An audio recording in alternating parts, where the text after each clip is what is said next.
आप सभी का स्वागत है UP academy for civil services में। मैं मानस पांडे आपको पढ़ा रहा हूँ Indian polity from 0 level to 100% तक।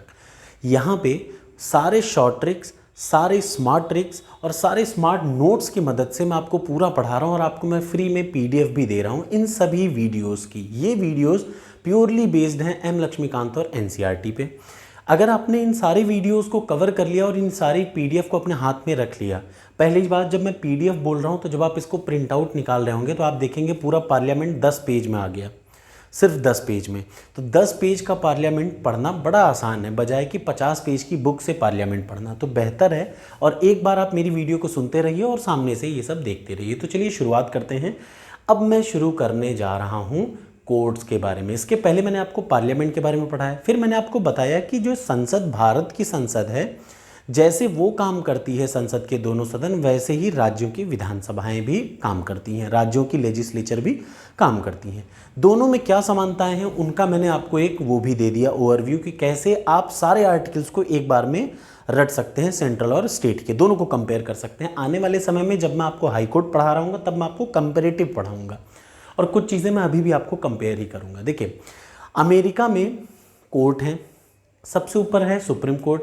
ऐसे ही स्टेट्स के लिए भी कोर्ट हैं, हर स्टेट के लिए एक एक हाई कोर्ट है अमेरिका में।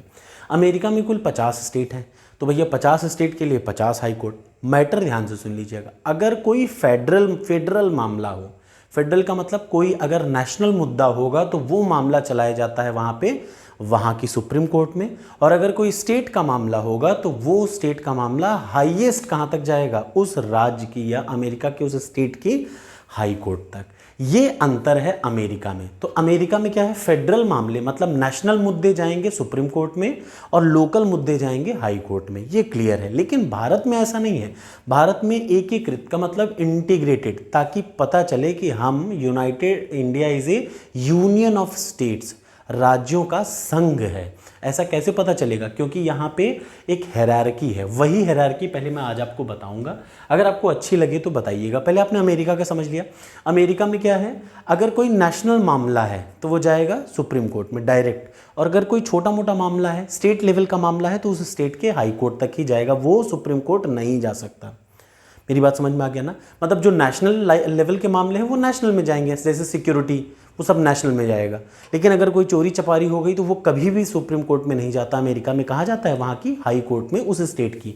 भारत में क्या है, यहाँ पे एक हायरार्की है। कैसे हायरार्की, सबसे ऊपर होता है सुप्रीम कोर्ट। सबसे ऊपर कौन है, सुप्रीम कोर्ट। इसका मतलब भारत में कोई भी क्राइम हो रहा हो, वो आखिरी लेवल कहाँ तक जा सकता है, सुप्रीम कोर्ट तक जा सकता है अपने हक के लिए।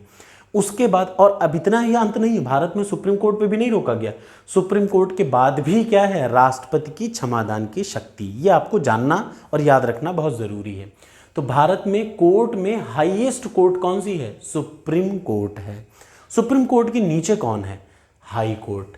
इस समय भारत में लगभग क्या 25 हाई कोर्ट हैं। कुल कितनी हाई कोर्ट हैं, 25 हाई कोर्ट एक्टिव हैं। ये बात आपको याद रखना चाहिए। तो सबसे ऊपर हो गया सुप्रीम कोर्ट, उसके अंडर में उनके नीचे कौन होते हैं, हाई कोर्ट। उसके बाद सबऑर्डिनेट कोर्ट्स। अब सबऑर्डिनेट कोर्ट क्या होते हैं, सबऑर्डिनेट कोर्ट के 3 टाइप हैं। ये आपको हायरार्की याद रखनी है। सबसे ऊपर सुप्रीम कोर्ट, फिर हाई कोर्ट, फिर सबऑर्डिनेट कोर्ट। सबऑर्डिनेट कोर्ट का मतलब 3 टाइप की।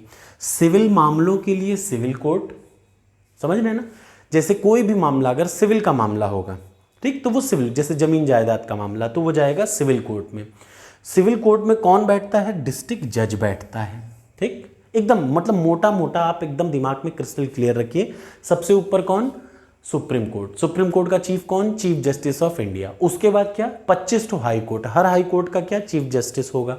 उसके बाद subordinate court. Subordinate court 3 type की होती हैं। सबसे पहला सिविल कोर्ट, हर जिले में, भाई देखिए एक राज्य में तो एक ही हाई कोर्ट हो सकता है ना, तो जिले में कौन देखेगा, तो हर जिले में एक तो होती है सिविल कोर्ट, मतलब जमीन जायदाद का नॉर्मल मामला विवाद हो तो सिविल कोर्ट में कौन बैठता है, डिस्ट्रिक्ट जज बैठते हैं, याद रखिएगा, ठीक है ना।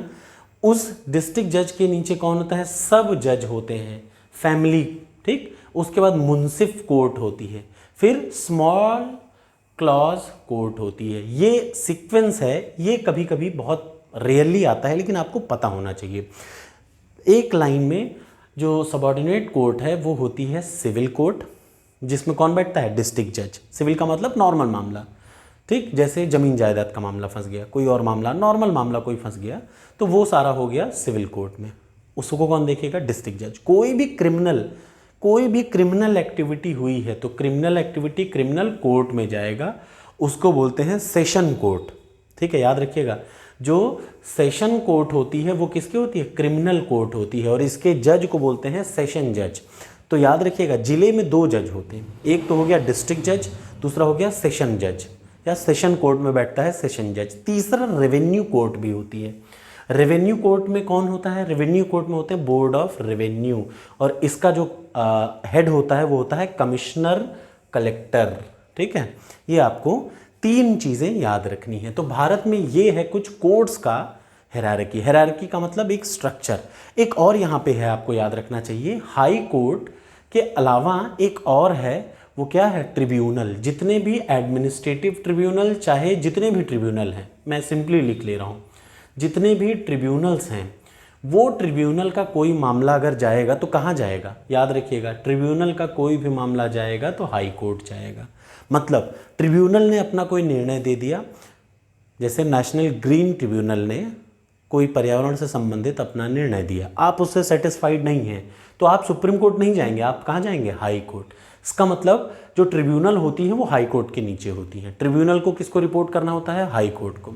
एक और बात याद रखिएगा, सुप्रीम कोर्ट का जज चाहे तो इनमें से किसी भी कोर्ट के आदमी को, किसी भी जज को, किसी भी व्यक्ति को उठा के तलब कर सकता है, जो चाहे वो कर सकता है। ठीक वैसे ही हाई कोर्ट का जज अगर चाहे तो अपने नीचे जितने भी जज हैं, मतलब ये इसका मतलब जो सेशन जज हो चाहे डिस्ट्रिक्ट जज हो, ये सब किसके अंडर में है? हाई कोर्ट के अंदर में। तो हाई कोर्ट इनको एकदम तलब कर सकता है जब चाहे तब। कैसी लगी ये पहली वीडियो? ये बेसिक इंट्रोडक्टरी वीडियो है। अगर अच्छी लगी तो लाइक करिए, नहीं अच्छी लगी तो कोई बात नहीं। अगली वीडियो में अब मैं आपको बताऊंगा सुप्रीम कोर्ट के बारे में, ठीक है ना।